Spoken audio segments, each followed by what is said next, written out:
before the warning signal. Je m'appelle Fabrice Amédéo, 36 ans. On approche de la ligne de départ de ma deuxième route du Rhum. Il y a 4 ans, j'avais fait 26e sur 44. Depuis, j'ai fait la Transat Jacques Vabre, la Solidaire du Chocolat, la Québec-Saint-Malo, avec un marin professionnel, Armel Tripon, qui m'a beaucoup appris. Là, à 1h30 du départ, je me sens vraiment bien. Mon bateau, c'est un classe 40, donc un monocoque de 12,18 m qui a été mis à l'eau en 2008, donc il fait partie des anciens classe 40 qui prennent le départ de la route du Rhum. Mais on l'a bien optimisé et il y a de quoi faire une belle route du Rhum.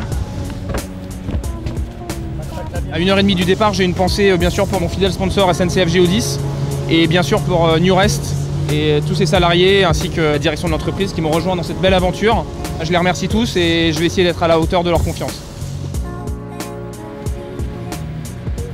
Nous rappelons à tous les skippers qui vont devoir être seuls, que tous les équipiers soient bien débarqués avant le signal préparatoire. 10, 9, 8, 7, 6, 5, 4, 3, 2, 1, top!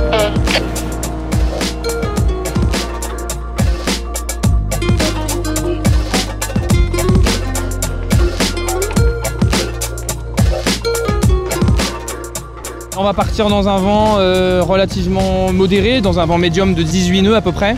Ça va un petit peu secouer, non pas à cause du vent, mais à cause des nombreux bateaux spectateurs qui sont là et qui vont créer beaucoup de remous.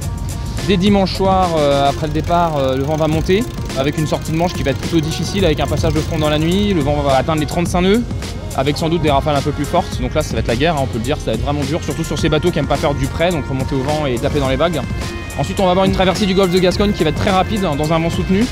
Et donc après, l'idée, c'est de plonger pour aller chercher les alizés en longeant le Portugal, avec juste une dorsale anticyclonique à traverser au large du Portugal, donc une zone de vent mou. Mais grosso modo, ça va aller très très vite. Dans une semaine, on est dans les alizés.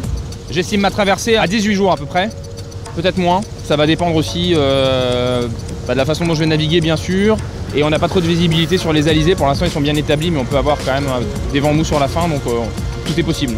Mais ça part pour être une transat assez rapide.